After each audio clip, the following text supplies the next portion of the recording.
बिस्मिल्लाहिर्रहमानिर्रहीम। अस्सलाम वालेकुम। आज हम बात करेंगे बेनज़ीर भुट्टो कत्ल केस के हवाले से। बेनज़ीर भुट्टो कत्ल केस के हवाले से बड़ी अहम डिटेल्स सामने आई हैं और ये जो मुल्ज़मान के वो वकील हैं आज़म नज़ीर तारड़ साहब, जो कि मेंबर हैं पाकिस्तान बार कौंसिल के, वो खुल कर बोल रहे हैं कि कैसे आसिफ जरदारी सारे मामले में मुलव्वस था और आसिफ जरदारी ने इस सारे केस को ख़राब किया। और अब इल्ज़ामात आज़म नज़ीर तारड़ साहब का कहना है कि वो हमारे ऊपर लगाते हैं। बड़ी अहम डिटेल्स हैं जो मैं आपके साथ शेयर करूँगा। पहले मैं आपको ये बताता चलूँ कि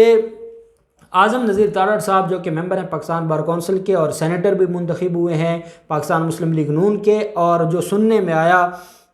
ज़राया ने ये बात की और इसके ऊपर पाकिस्तान मुस्लिम लीग नून ने तो अपना मौक़िफ़ दिया है कि पाकिस्तान मुस्लिम लीग नून ये चाहती है कि सेनेट में जो अपोजिशन लीडर हैं वो पाकिस्तान मुस्लिम लीग नून का हो और वो आज़म नज़ीर तारड़ साहब हों, क्योंकि आज़म नज़ीर तारड़ साहब सारे के सारे जो केसेस हैं वो उनको देख रहे हैं। वो शहबाज शरीफ के, हमज़ा शहबाज के, मरीम नवाज़ के, नवाज़ शरीफ के, सब के केसेस वही देख रहे हैं। इसलिए वो चाहते हैं कि उनको लीडर ऑफ़ द अपोजिशन बनाया जाए। पाकिस्तान पीपल्स पार्टी की तरफ से जो एतराज़ सामने आया था, पाकिस्तान पीपल्स पार्टी की तरफ से ये एतराज़ सामने आया था कि क्योंकि आज़म नज़ीर तारड़ साहब बेनज़ीर भुट्टो कत्ल केस में अपीलों में दो मुल्ज़मान के वकील हैं, इसलिए आज़म नज़ीर तारड़ साहब को हम कभी भी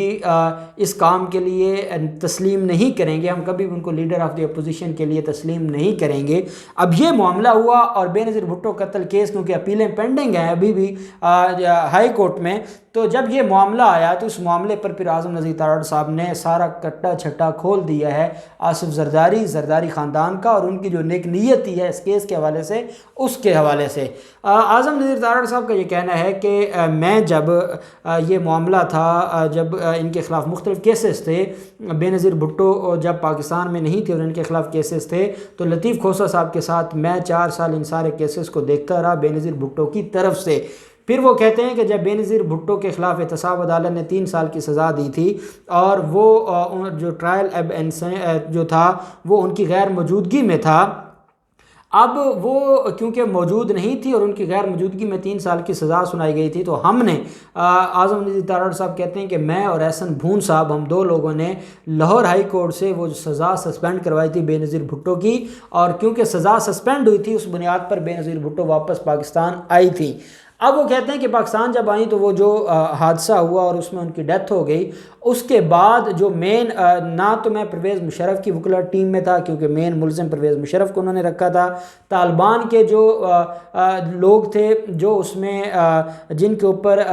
शक किया जा रहा था या जो लोग मुलव्वस पाए जा रहे थे, ना वो कहते हैं मैं उनकी तरफ से वकील था। मैं वकील था 2 लोगों की तरफ से जिनके ख़िलाफ़ जिनको 5-5 साल सज़ाएँ हुई थी, जो अदालत थी, ट्रायल कोर्ट थी, और 5-5 साल जो सज़ाएँ हुई थी, मैं उन लोगों का वकील था और उनके खिलाफ एलिगेशन, वो मेन केस में उनका एलिगेशन नहीं था बल्कि पोस्टमार्टम रिपोर्ट के हवाले से उनके खिलाफ एक एलिगेशन था और जो MLC वगैरह बनानी थी या जो मेडिकल रिपोर्ट थी उस हवाले से उनका एलिगेशन लगाया गया था। और मैं सिर्फ टेक्निकल चीज़ों पर उन लोगों का वकील था, मैं मेन मुल्ज़मान का या मैं कोई बेनज़ीर भुट्टो केस का मुल्ज़िम नहीं था। उसमें आज़म नज़ीर तारड़ साहब ने ये कहा है कि क्योंकि मैं पोस्टमार्टम जो रिपोर्ट थी उसके हवाले से मैं वकील था उन पुलिस वालों का जिनके ऊपर ये इल्ज़ाम हुआ कि उन्होंने जो पोस्टमार्टम रिपोर्ट नहीं बनाई या पोस्टमार्टम नहीं करवाया, उन्होंने कहा कि ये बात आज भी बेनज़ीर भुट्टो कत्ल केस की फ़ाइल में लिखी हुई है और ये फैक्ट है और ये एडमिटेड फैक्ट है और ये लिखा हुआ है, और जिसको पाकिस्तान पीपल्स पार्टी के वकील मानते हैं कि बेनज़ीर भुट्टो का पोस्टमार्टम आसिफ जरदारी ने नहीं होने दिया था।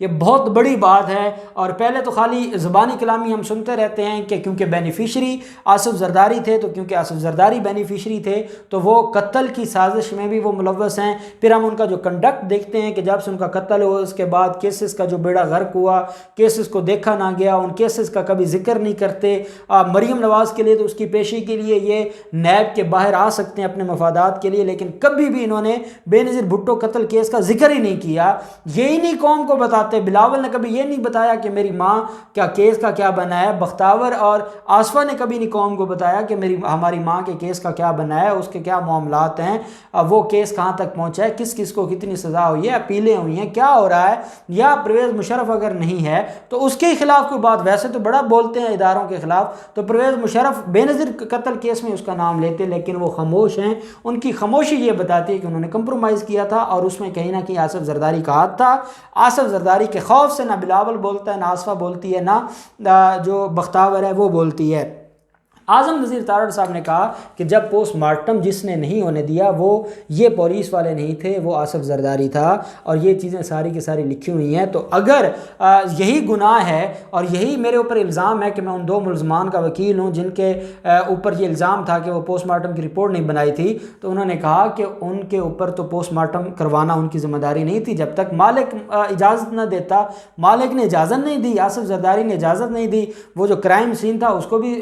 جو ہے وہ صاف کروا دیا جاتا ہے، اور ساتھ ہی جو پلیس آف اکرنس تھا اس کو بھی اسی وقت واش کروا دیا جاتا ہے، اور آصف زرداری اس کے اوپر نہیں بولتے، اور نہ ہی پوسٹ مارٹم کا معاملہ آتا ہے اور اس کے اوپر بھی نہیں بولتے۔ اور ساتھ انہوں نے یہ کہا کہ بعد میں سی ٹی اسکین کے ذریعے باڈی کی سی ٹی اسکین کر کے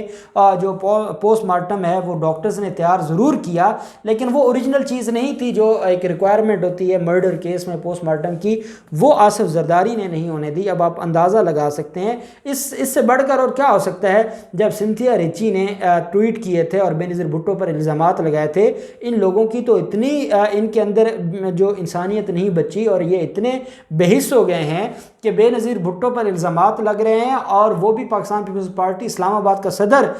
سنتھیا ریچی کے خلاف درخواست دے رہا ہے، اور یہ خود درخواست بھی نہیں دیتے۔ اور عدالت نے جب ایف آئی اے نے ان کی درخواستیں خارج کی تھی تو اس میں میجر جو ریزن تھی وہ یہ تھی کہ جو ایگریڈ فیملی ہے ان کا تو کوئی، نہ زرداری نے درخواست فائل کی، نہ بلاول نے کی، نہ آصفہ نے کی، نہ بختاور نے کی، ایک تھرڈ پرسن کیسے آ کے جو درخواست فائل کر سکتا ہے جی کہ حد کی عزت ہوئی ہے اور سائبر کرائم کے تحت ان کے خلاف مقدمہ درج کیا جائے۔ وہ کیسز آپ کو پتہ ہے سنتھیا ریچی کے بھی خارج ہو گئے،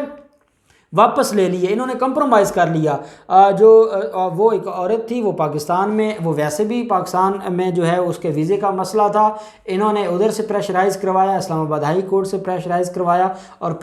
پریشرائز کروا کے انہوں نے کیسز اس نے بھی اپنے واپس لے لیے، انہوں نے بھی واپس لے لیے۔ اگر یہ اتنے خیر خواہ تھے، اس نے اتنا بڑا الزام لگایا تھا اور ذات پر الزام لگایا تھا، اور اس ذات پر الزام پر بھی یہ لوگ خاموش رہے اور انہوں نے کمپرومائز کیا، تو یہ کیسے آج بے نظیر بھٹو قتل کیس کی بنیاد پر اعظم نذیر تارڑ کے حوالے سے یہ بات کر سکتے ہیں؟ حقیقت یہ ہے کہ ان کا دل یہ تھا کہ کیونکہ نون لیگ اپوزیشن لیڈر ہے قومی اسمبلی میں، تو جو سینٹ ہے اس میں اپوزیشن لیڈر پاکستان پیپلز پارٹی کا ہونا چاہیے۔ باقی ساری بہانے بازی تھی، باقی ساری باتیں تھی، باقی سارا ان کی طرف سے ڈرامہ رچایا گیا ہے۔ نہ تو یہ بے نظیر بھٹو کے خیر خواہ تھے، نہ اس قتل کیس میں یہ کسی طریقے سے بھی کوئی اس معاملے کو آگے چلا رہے ہیں۔ کب سے اپیلیں پینڈنگ پڑی ہیں اور وہ پینڈنگ ہی ہیں، اس میں کوئی کارروائی نہیں ہو رہی۔ نہ اس پہ لطیف کھوسہ بولتا ہے، نہ اس پہ فاروق اچنائک صاحب بولتے ہیں، نہ اعتزاز احسن صاحب بولتے ہیں، نہ نیر بخاری صاحب بولتے ہیں، نہ رضا ربانی صاحب بولتے ہیں، جو ان کی پوری سینئر وکلاء کی ٹیم ہے کوئی بھی نہیں بولتا، اور وہ سارا معاملہ ایسے ہی چلتا جا رہا ہے اور ایسے ہی وہ پینڈنگ ہوتا جا رہا ہے، اور باتیں کرتے ہیں جی کہ ہم بے نظیر بھٹو کے بڑے خیر خواہ ہیں۔ تو یہ اعظم نذیر تارڑ صاحب نے جو آصف زرداری کے حوالے سے بڑے وثوق سے اور مصدقہ بات کی ہے، تو اس کے بعد پاکستان پیپلز پارٹی کے کارکنان کو یہ چاہیے کہ وہ آصف زرداری سے یہ ضرور پوچھیں کہ قتل ہوا اور اس میں پوسٹ مارٹم آپ نے نہیں ہونے دیا، آپ اس کا جواب دیں، اور یہ بلاول اور ان کے بچوں کو بھی اپنے باپ سے پوچھنا چاہیے اگر ان لوگوں کے اندر کوئی شرم و حیا ہو۔ اب دیکھتے ہیں یہ معاملہ کہاں تک جاتا ہے، جو بھی ڈیٹیلز ہوں گے ہم آپ کے ساتھ شیئر کرتے رہیں گے۔ اللہ پاک پاکستان کا حامی و ناصر ہو۔ بہت شکریہ، اللہ حافظ، پاکستان زندہ باد۔